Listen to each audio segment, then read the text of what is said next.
আসসালামু আলাইকুম ওরহমতুল্লাহি ওবরাকাতুহু।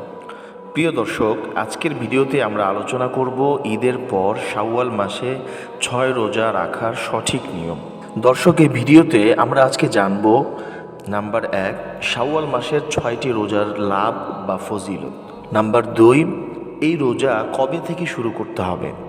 নাম্বার 3, একসাথে 6টি রোজা রাখা উত্তম নাকি ভেঙে ভেঙে রাখা উত্তম।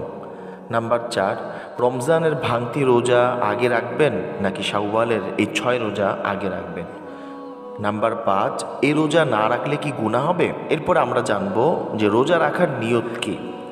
7 নম্বরে জানবো রোজা ভেঙে ফেললে পরে কি কাজা করতে হবে। সর্বশেষ 8 নম্বরে জানবো মহিলারা রোজা শুরু করার পর পিরিয়ড বা মাসিক হয়ে গেলে বাকি রোজাগুলো সে কী করবে। দর্শক, তাহলে আসুন এবার আমরা মূল আলোচনা শুরু করি। প্রথম প্রশ্নটি ছিল শাওয়ালের এই 6টি রোজা রাখার কি ফজিলত। এ সম্পর্কে সহিহ মুসলিম শরীফের 1164 নম্বর হাদিসে বর্ণনা এসেছে।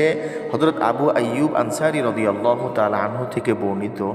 আরবি হাদিসটি হলো, মান সামা রমাদানা সুম্মা আতবাআহু সিত্তাম মিন শাওয়াল কানা কাসিয়ামিদ দাহরি কুল্লি। অর্থাৎ, যে ব্যক্তি রমজান মাসে রোজা রাখলো তারপর শাওয়াল মাসে 6টি রোজা রাখলো, সে যেন সারা বছর রোজা রাখলো। অর্থাৎ রমজানের রোজা রাখার পর শাওয়ালের এই 6টি রোজা রাখলে সারা বছর রোজা রাখার সওয়াব হবে। সুবহানাল্লাহ। দ্বিতীয় প্রশ্ন ছিল শাওয়ালের এই রোজা কবে থেকে শুরু করতে হবে। প্রিয় দর্শক, শাওয়ালের প্রথম দিন অর্থাৎ 1 তারিখ ঈদুল ফিতর, ঈদের দিন থাকে। আর ঈদের দিন রোজা রাখা ইসলামে নিষিদ্ধ। ঈদের দিনের পর দিন থেকে আপনি বাকি পুরা মাসের যে কোনো দিন আপনি রোজাগুলো শুরু করতে পারবেন। অর্থাৎ আপনি ঈদের পর দিন থেকেই শাওয়ালের রোজাগুলো ইচ্ছা করলে শুরু করতে পারবেন। তৃতীয় প্রশ্ন ছিল এই রোজাগুলো একসাথে রাখা উত্তম নাকি ভেঙে ভেঙে রাখা উত্তম। এখানে মূল বিষয় হলো আপনার জন্য যেভাবে রাখলে সুবিধা হবে আপনি সেভাবে রাখতে পারবেন। একসাথে যদি 6টি রাখতে পারেন তাহলে সেটাও ভালো, আর যদি ভেঙে ভেঙে রাখেন তাহলেও ভালো। অর্থাৎ একসাথে 6টি রাখলেও আপনি রোজার পরিপূর্ণ সওয়াব পাবেন এবং ভেঙে ভেঙে রাখলেও আপনি পরিপূর্ণ সওয়াব পাবেন। সুতরাং আপনার যেভাবে সুবিধা হবে আপনি সেভাবে রাখতে পারবেন। চতুর্থ প্রশ্ন ছিল রমজানের ভাঙতি রোজা আগে রাখবো নাকি শাওয়ালের 6 রোজা আগে রাখবো।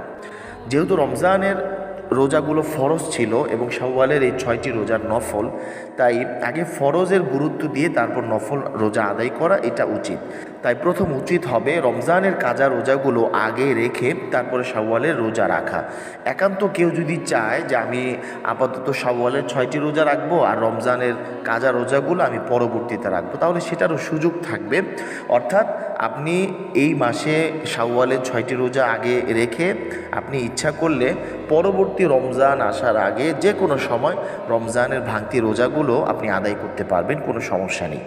পঞ্চম প্রশ্ন ছিল এই রোজা না রাখলে কি গুনাহ হবে। না, এই রোজা যদি না রাখেন তাহলে কোনো গুনাহ হবে না, কারণ এটা হলো একটি নফল রোজা। আর নফল রোজার ক্ষেত্রে আল্লাহ তাআলা ইচ্ছাদিন রেখেছেন, অর্থাৎ এটা রাখলে সওয়াব হবে, না রাখলে কোনো গুনাহ হবে না।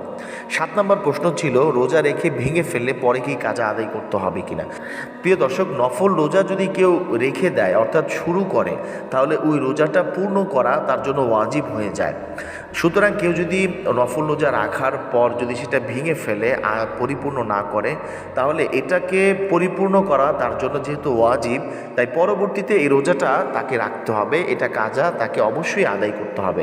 অর্থাৎ আপনি 3টা রোজা রাখছেন, আরও 3টা রোজা এখনও রাখেন নাই, তাহলে আপনার কোনো সমস্যা নেই। কিন্তু এখানে মূল যে বিষয়টা আমি বোঝাতে চাচ্ছি সেটা হলো, ধরেন আপনি সাহরি খেয়ে রোজা রাখলেন, এরপরে দিনের বেলা যে কোনো এক সময় আপনি রোজাটা ভেঙে ফেললেন, তাহলে এই দিনের শুধুমাত্র এই রোজাটা আপনাকে পরিপূর্ণ করতে হবে। মহিলাদের যদি পিরিয়ড হয় তাহলে রোজাগুলো কিভাবে রাখবে।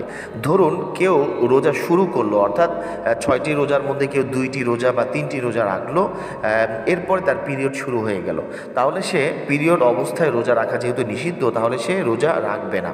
এরপরে যখন পিরিয়ড ভালো হয়ে যাবে তারপরে সে 2টা বা 3টা যেই কয়টা রোজা বাকি থাকবে সেগুলো সে আদায় করে নেবে।